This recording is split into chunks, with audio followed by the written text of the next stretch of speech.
Hi folks, welcome to the webinar. Sorry, I think Rich has kicked off, but we actually can't hear you, Rich, so you might be having some issues with your headset. Yeah, so this is the penultimate webinar in this series of getting started with SSI. Today's session is really about looking at the use cases for SSI and the benefits that brings. So my name is Rob Gathergood, I'm a business analyst, and today we have Richard Astley, who's a solutions architect. Rich, are you back with us yet?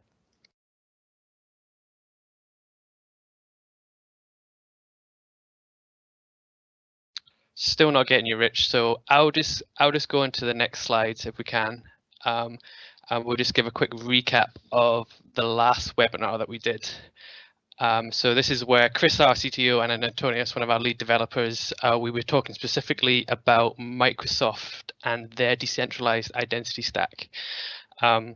So Chris covered the self-issued OpenID provider known as SIOP, and looked at how this works with distributed ledger technology, which is DLT. Antonius then gave us a demo of how the Microsoft Authenticator app can be used as a digital wallet to hold and manage verifiable credentials. Antonius then demoed our OIDC Bridge product, which allows users to use their digital credentials for passwordless sign-in to applications. So a recording of this webinar is available on our YouTube channel. Today's recording will be made available, and so will the slides. Hi folks, I hope you can hear me. Sorry about that, bit of a technical glitch there. Thanks for covering in there, Rob. That's quite all right. It's always when it's live that it goes wrong. So. Always, thank you. Yeah. Great. So in this webinar, we're going to start off looking at the terminology, SSI versus decentralized identity, what exactly that means. I'll then look at some of the benefits. And we'll then go through the use cases.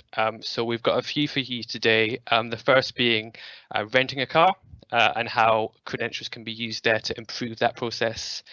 The second one, I'm going to talk through a use case where we have multiple credentials, and it's how can we use this technology to enable university medical students to administer vaccinations. So quite a topical one there.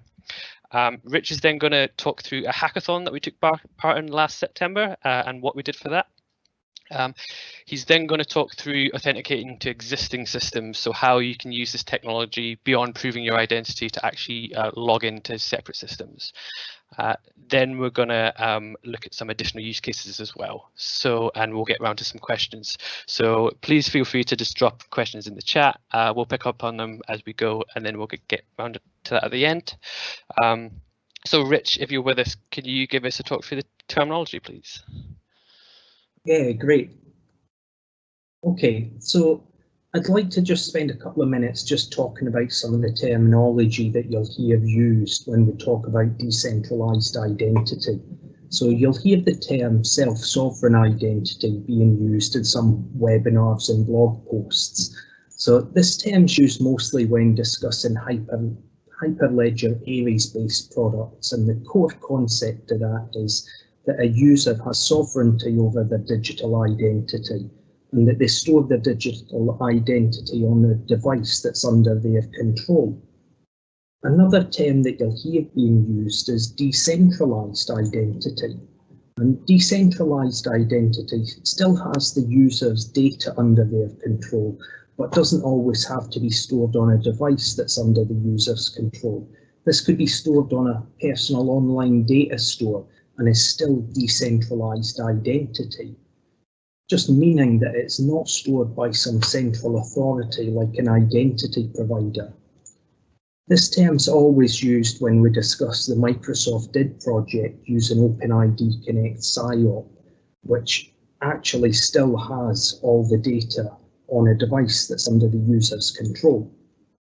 I like to think of self-sovereign identity as being a form of decentralized identity, but you will hear these terms being interchanged for one another.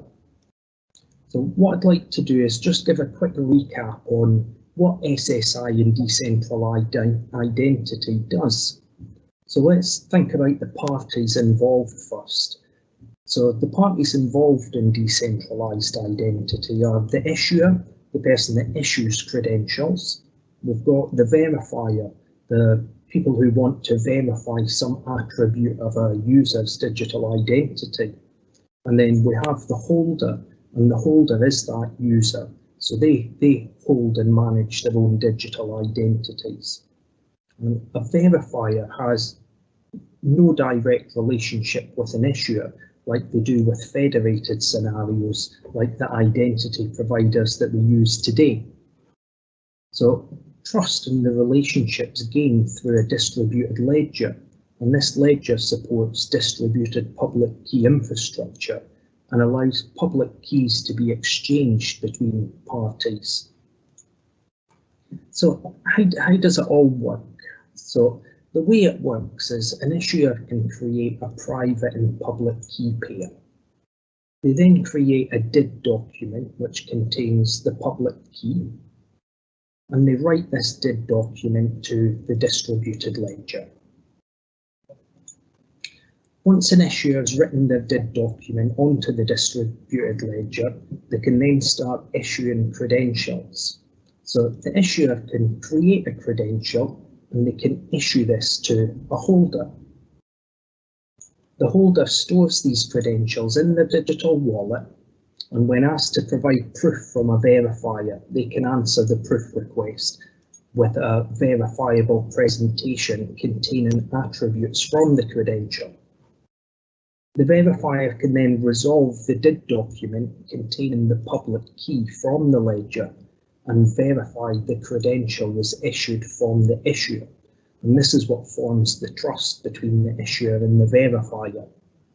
I'd like to pass back over to Rob now, who'll go through some of the benefits of using decentralized identity.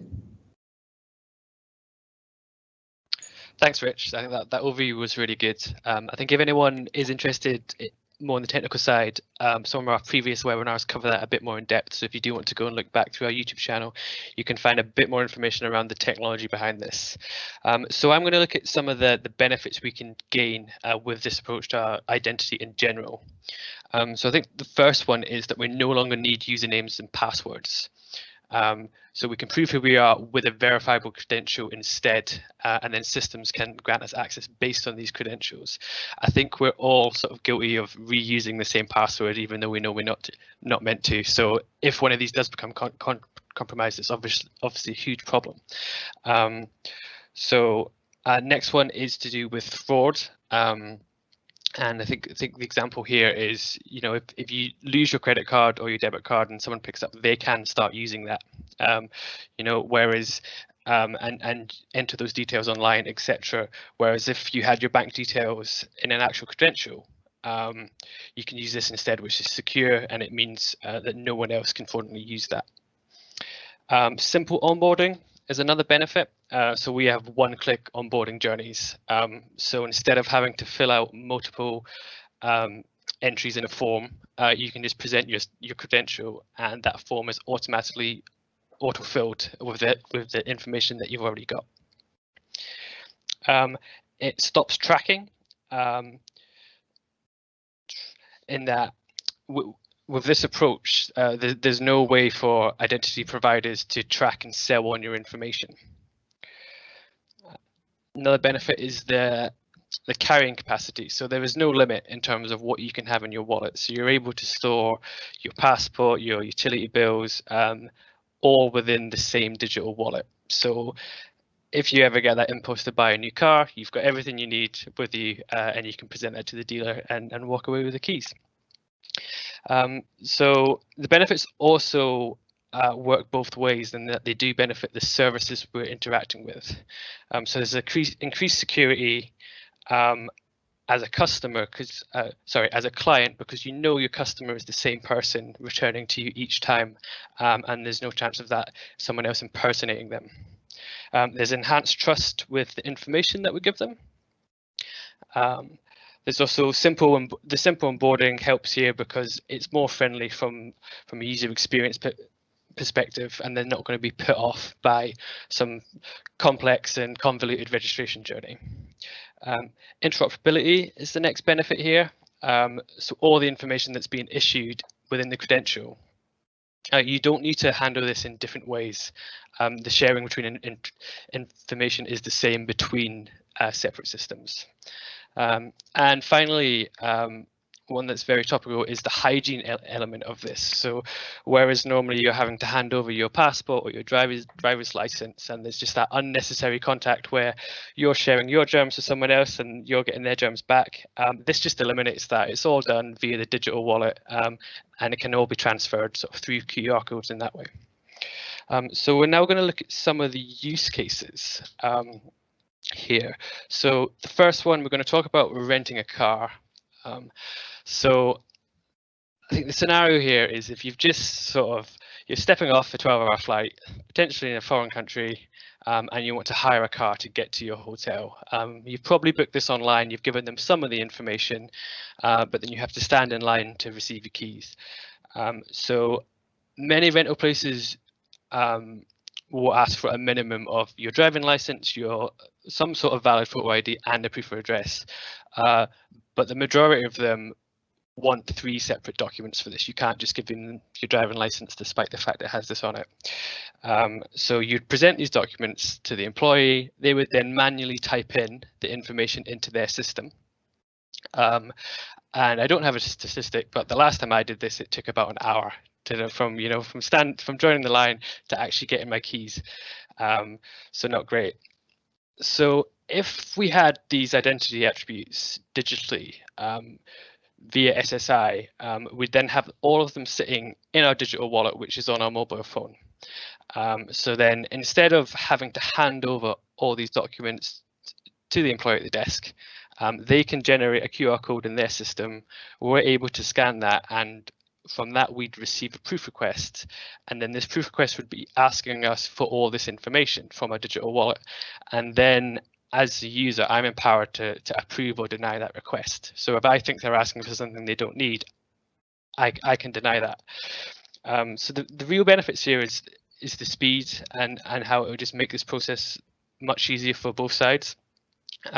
You're only sharing the information that is actually required. You're not giving them anything extra about you. You're just giving them exactly what they need. And again, this plays on the hygiene factors of you're not having to pass back and forward all these documents, and especially in airports and people traveling from all over, that is quite important. So this is a fairly basic example of SSI and sort of how it works and the basic problems it solves. Let's look at a use case that is a bit more complex and talks about having us multiple credentials. So the use case we've thought up here is essentially how can we get university medical students to support vaccination programs. So countries all over the world at the moment have started the vaccination programs, and a lot of medical staff working on these, but they're also getting in volunteers. So how can SSI be used to improve that onboarding process? So let's have a look at the steps involved. We've done a few storyboards here just to make the slides a bit more interesting. So in this scenario, we've got a student who's a medical student. She turns up at the university and meets with a member of the admin team. And now the first credential this person is going to receive is a transcript credential. So this is going to be related to their studies. It's going to include all their module information, so all of the classes they've done up to now. It could also include their grades as well. So the student turns up and the university admin administers this to them. Within their system, this could also be integrated with the university's learning management system, so that there's no need for them to type everything out. They could pull this information from elsewhere, whether that's Moodle or Blackboard or a system like that, and then issue that credential. And then the student just has to have a digital wallet on their mobile device, and they can choose which digital wallet they want to use based on their preference. So now that the student's got their transcript credential, they can then prove to others that, yes, I'm attending this university, I'm on this course, and these are the modules that I've completed. So the student's been invited to a training session to learn how to administer vaccines. Now the person on the door here will have a verifier application. So what they're interested in is, how can I prove this person is who they say they are? I think in times we're in now, you know, they'll be turn up in full PPE. You can only really see the eyes. So it's like, how can I tell that this person is who they say they are? And with that verifying app, they'll be asking for proofs of, you know, what your name is, what course are you sitting on, and what module have you completed. I think it's important to note here that they don't need to know everything. So they're only going to be asking, has the person completed the module? They don't need to know whether they got an A or a B in that. They just need to know, do they have that experience that qualifies them for the training session? So once the identity has been verified, the student can then take part in the training. And then from that, the training center is able to issue them with another credential. Now we're calling this a vaccinated credential. So what this credential will prove is that, yes, the student's gone through the training. It happened on this date, and the student is trained to deliver these types of vaccines, you know, whether it's AstraZeneca or Moderna or whatever. So then the student will accept that into the same digital wallet. So now she's got these two credentials sitting in her wallet. So once she's got both these credentials, she's now going to turn up at the actual vaccination center. Now we've got a military personnel here who's got a similar role to the last person, in that they're assisting the vaccination program, and they're really interested in, who is this person? Are they who they say they are? How do I verify that? And what this person on the door will be looking for is, you know, who is this person? What's their background, this university, and do they have the correct credentials to actually issue and administer vaccines? So that proof request will be asking for information across the two different credentials, and then all the student needs to do here is accept that request, share that information. He can verify that it's her, and then she's admitted to the vaccination center, and then she can start administering vaccines. So this is quite a topical example, and just really a way to highlight how multiple credentials can be used in one scenario as a sort of an easy and a safe way to prove someone's identity, and that they've actually got the correct experience, and it's not someone random off the street who's going to start administering vaccines, because we don't want that. So I'm now going to pass over to Rich, who's going to talk about a hackathon that we took part in last September. Thanks, Rob. Okay, folks, yeah, we were invited to a hackathon last September, and this hackathon was put on by a company called Interopen, and it was the Staff Access Hackathon, and this was put on for the NHS. Now, if anyone's interested, Interopen have their own YouTube channel as well, so you can go and check that out and see some of the things we did there. So the main purpose of the hackathon was to look at how SSI and decentralized identity could be helped to solve some of the problems that NHS faces. So we took an early version of our Condatis SSI stack to help the hack teams to try and solve some of the use cases that were presented there.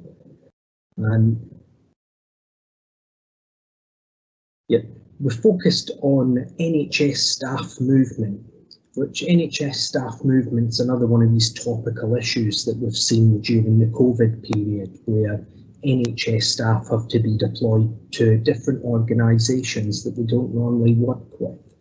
So part of the challenge there is to identify medical staff as they move between hospitals or sites. Related to that, we also looked at staff banks, which are banks of staff of temporary workers that can take up and fill the gaps in staff members at these hospitals.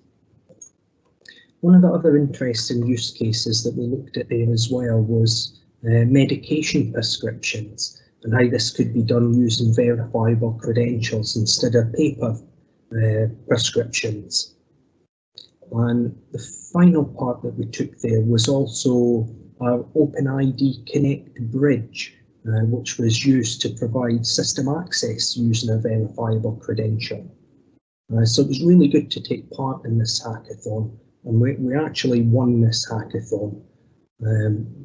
But what was really interesting was hearing from NHS staff members about some of the problems they faced and getting real input from them on the use cases that they feel verifiable credentials could help improve. So I'd like to talk about maybe the authenticating to existing systems using verifiable credentials, because this was quite a popular topic there. And we actually integrated a verifiable credential into one of the big systems that they use. So, as I say, I'd like to talk about authentication just now.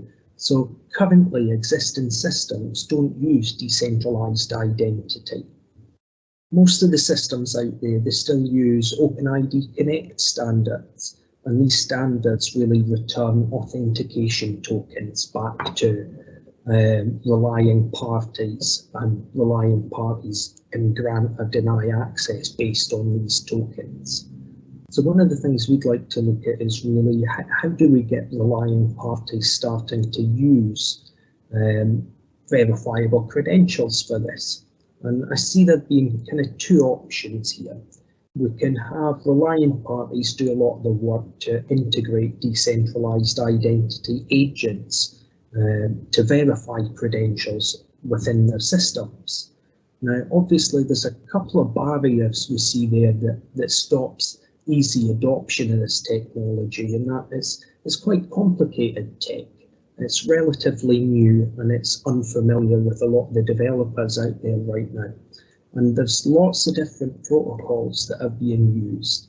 And these protocols, they're very similar and they produce the same outcomes, but they are inherently different technologies.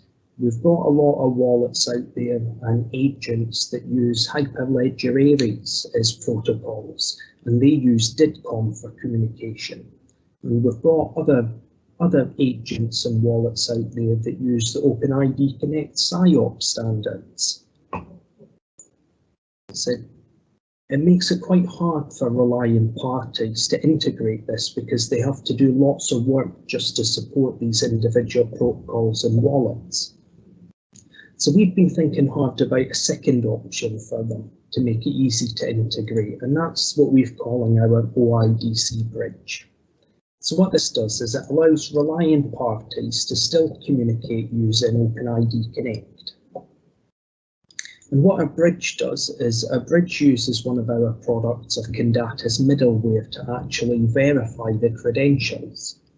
And our middleware supports a lot of different protocols, and it abstracts away these protocols from relying parties.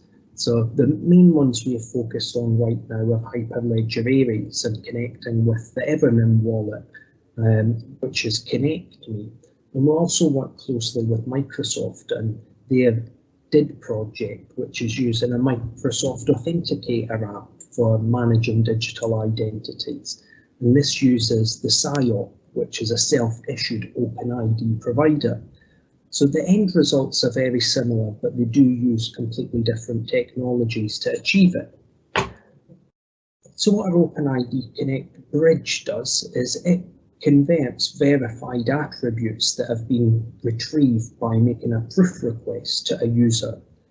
And the user answers these proof requests with verifiable presentations from their wallets. And what our bridge does is it takes these proof responses via verifiable presentations, and it takes the attributes that have been verified and returns these to relying parties in a JSON web token of JWT, which will contain the claims or the attributes within the claims. So what this allows really is relying parties still just communicate the way they normally do with centralized identity providers. So relying parties don't have to change anything really to start benefiting from verifiable credentials. All they have to do is change the authorize endpoint that they use for authentication and authorization. So this allows relying parties to really quickly start benefiting from passwordless authentication by using a verifiable credential instead of a username and password. What I'd like to do now is I'll pass back over to Rob, who will look at another couple of use cases where this technology can be used. Thanks very much, Rich. Yep, so we're just going to look at a few more use cases that we've had a few discussions around, and how we think SSI can be applied to solve these problems or enhance an existing process. So I think the first one is COVID-19 vaccination credentials or test result credentials. So this is quite similar to the example that I did before with the vaccinator credential, but this is about credentials for the members of the public. So once you receive your vaccination, how can you prove to someone else that you've had this? And likewise, if you've recently had a negative test, how can you prove that to an authority? So this is really valuable, especially when it comes to thinking about moving between countries, boarding flights, getting through border security, to enter restaurants or return to work.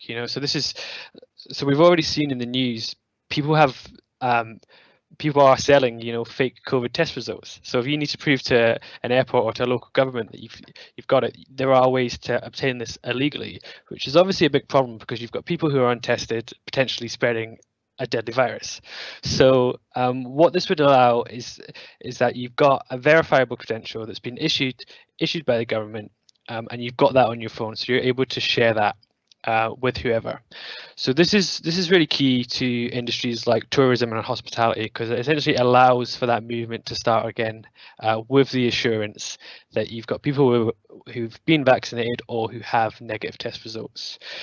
So one of our partners, Evenum, who do one of the digital wallets we actually integrate with, they've done some work with IATA, so the International Air Transport Association, working with airports to start using verifiable credentials to bring back safe air travel. So they did a great webinar on this a few weeks ago. So if you're interested in that side of things, I would definitely check that out. So the next one is digital passports, related to the above, but this is just about your government issued passport, and if you digitize the information that's within that. Again, thinking about an airport scenario where you're handing this to multiple people throughout that process, and it's just unnecessary physical contact. So you've got it on your phone instead. You can just share the information that's actually required to prove you are who you are, and then you can board your plane and get on that flight. So the next one is medical prescriptions. So something that was talked about a bit in the hackathon. So you visit your GP, you're feeling unwell, he prescribes you some medicine, which is normally just a slip of paper with some scribbles on it. You then take that to a pharmacy, and the pharmacist gets you what you need. Again, the hygiene factor is a real benefit here, because it just means that just means that there is less contact, So next one is higher education. So again, this is linked to my second example with the transcript credential. So we use this sort of for one scenario, but this transcript credential can be used in multiple places. So if you think about, you've got something that's going to replace that degree certificate once you've graduated. It's got all your module information on it, all your grades. You could use this applying to jobs, for sort of professional bodies, for registration there. Even as a student, I did a semester abroad. I had to transfer all my existing grades to one university, and then all my grades from there back again. So, which was just a lot of sort of scanning paper documents and emailing them. Whereas if I just had them as verifiable credentials, it'd be much easier to share. And then finally, insurance.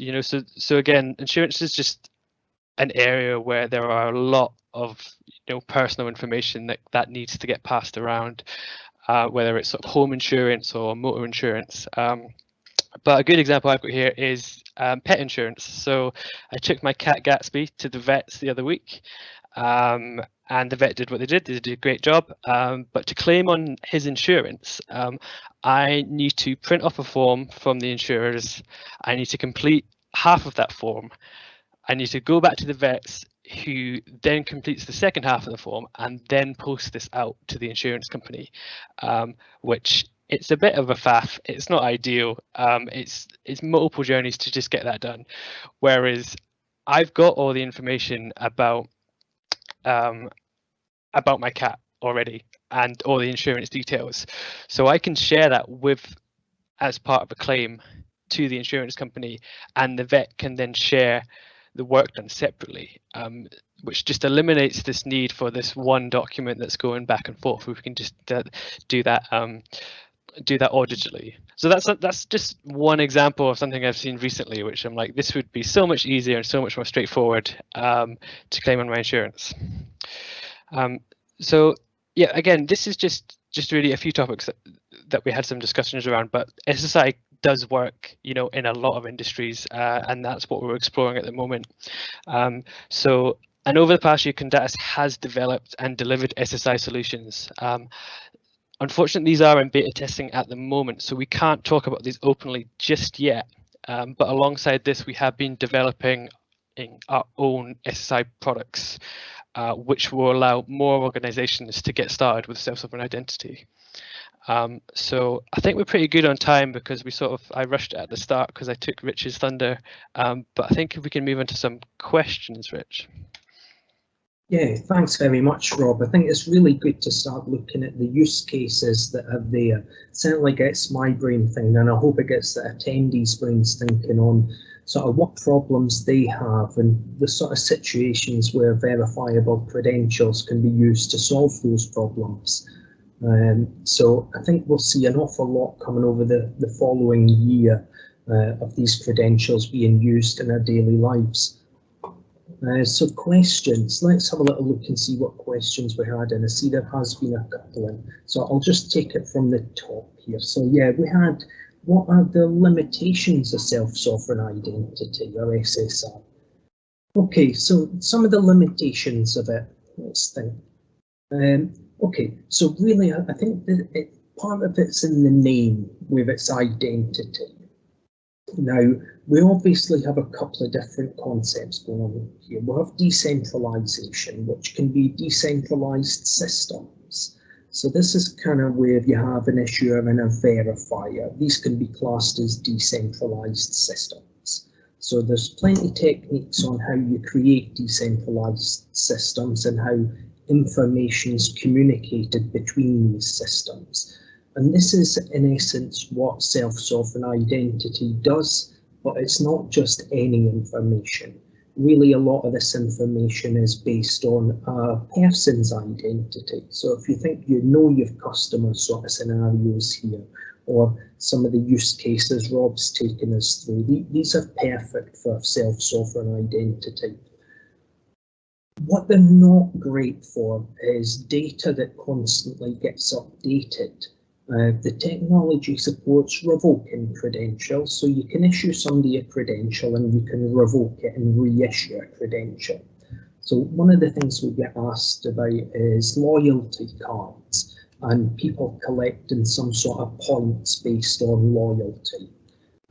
So my personal feeling is it's not well suited to this technology, and if you plan on storing how many points somebody has within a verifiable credential, because it's not really part of their identity. Now, it doesn't mean that we can't start issuing loyalty cards in verifiable credentials, but what the credential would have is the identity of the user. And when the user submits this to a relying party, that relying party would still be reading the points information from some other system. So again, it's about identifying your customer rather than issuing points into a credential.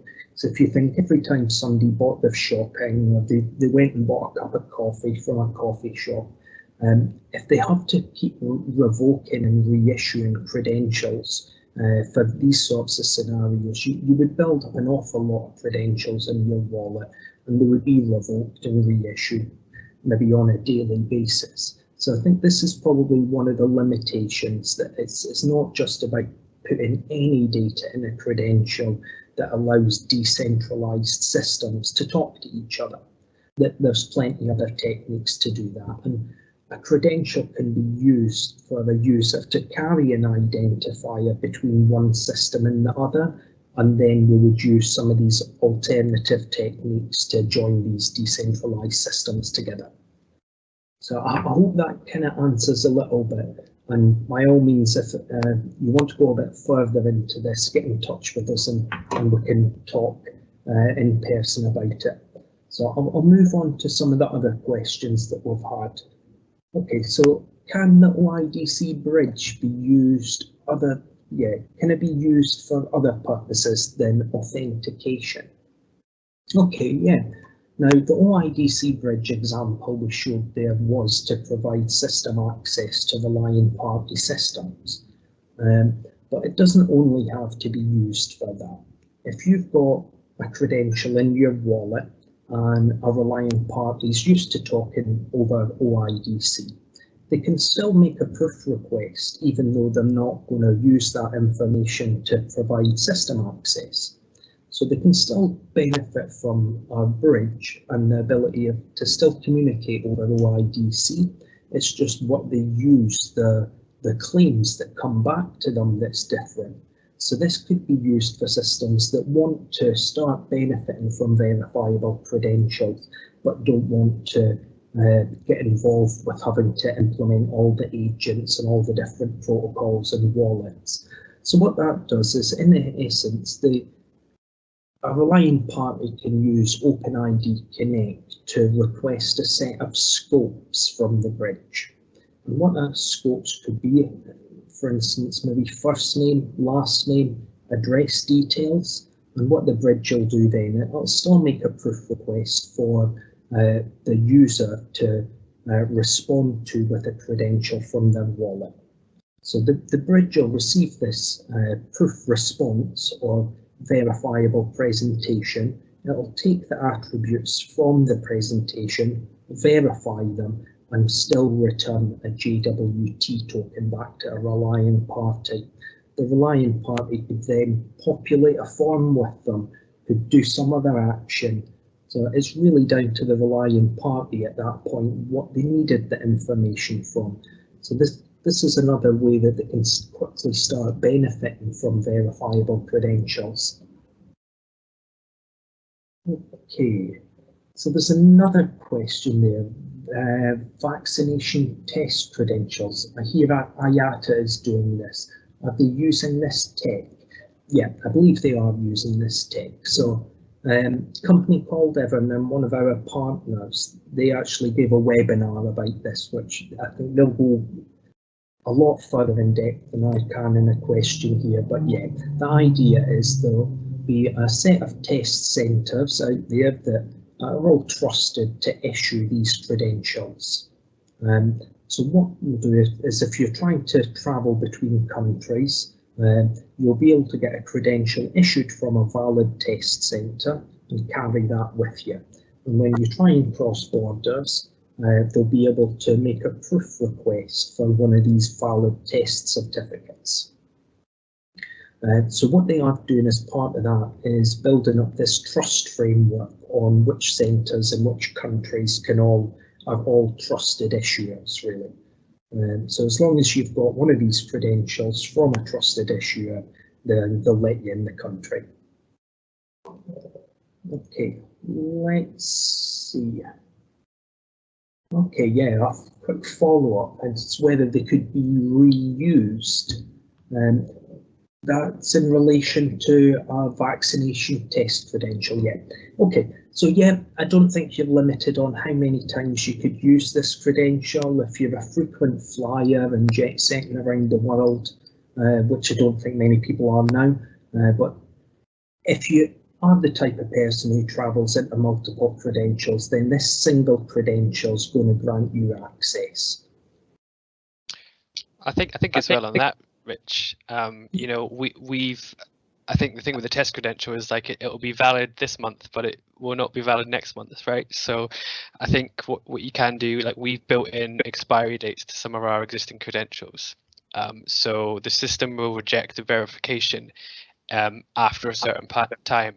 And I imagine with the test results, there's probably is the test within the last 5 days, and any credential older than that will be sort of automatically rejected when it comes to verifying that.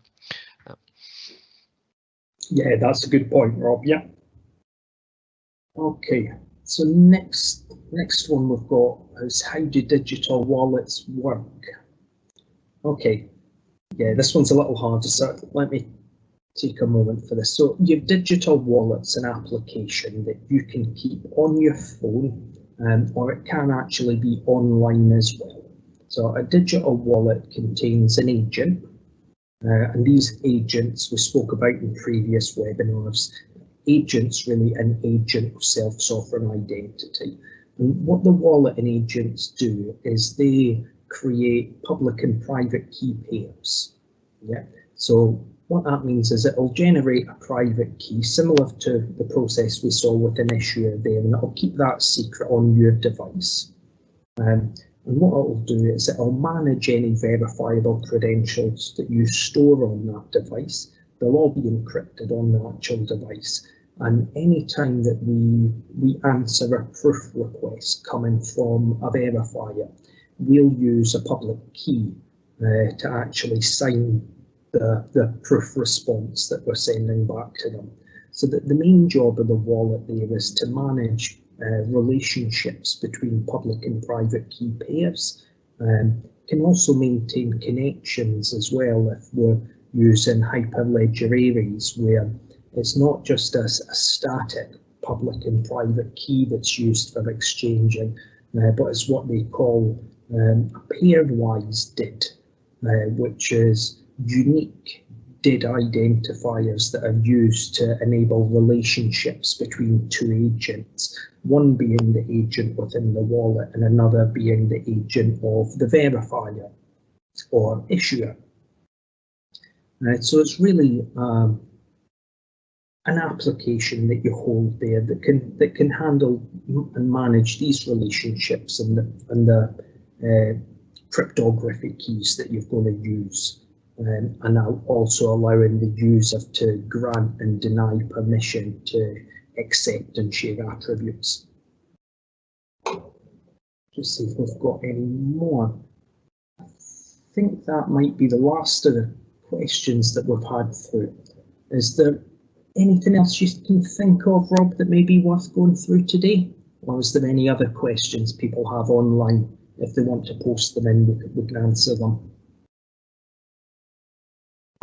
No, nothing from me, Rich. I think some really good questions, particularly around the limitations side of things, So I think that what that really comes down to is like the correct usage of it. It is a fairly new technology, but it's not going to solve all the problems overnight. And yeah, it won't work in those scenarios where you constantly want to change data and everything else. But yeah, no, I think some really good questions came in.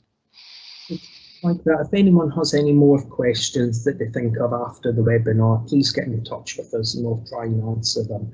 And if you have use cases that you think could be suitable for this technology, please do get in touch with us and we can discuss it with you further. So I'll just give a quick summary of what we've done today, really. So yeah, in today's one, we'll give a quick overview of some of the terminology that you may hear being discussed around self-sovereign or decentralized identity. Rob looked at the benefits that can be gained easily using this sort of technology. We then looked at some of the use cases that we've looked at, which are car rental, university student vaccinators, discussed the hackathon and some of the problems that NHS face and thought verifiable credentials could be of real value to them. And we looked at authenticating to existing systems, which we think will be quite a popular or quite a well-utilised usage of these. And we also looked at some of the additional use cases that we've thought about. What I'd like to do now is we do have one more webinar in our series on self-sovereign identity, which is going to be on the 17th of March. So please, if you're available and want to hear more, come and join us then. If you've also been following our Condatis B2C webinars that we're on monthly as well, the next one of them is going to be on the 24th of February, and this is going to be looking at advanced features of B2C. And as always, if you've missed any of our webinars, they're all available for you to watch again on our Condatis YouTube channel. If you want to head over there and subscribe to it, anytime we publish a webinar or any other content on this sort of technology, you'll get a notification. So I'd just like to really thank you all today for joining and listening to us. And if you are interested in using any of our decentralized identity solutions, drop us a line on info@condatis.com and we'll get you set up with one of our specialists to discuss it a bit more. I'd just like to say thanks again from myself for coming and listening, and I look forward to talking to a lot of you in the future. And thanks very much, Rob, for presenting today. No, thank you, Rich. Yep, and thank you everyone for joining. As Rich said, we do really enjoy sort of talking around this topic, but we enjoy building the solutions even more. So yeah, do get in touch if you are interested in adopting this, and we can help in any way we can. So yes, thanks for spending your afternoon. I hope you enjoy the rest of your day. Thank you.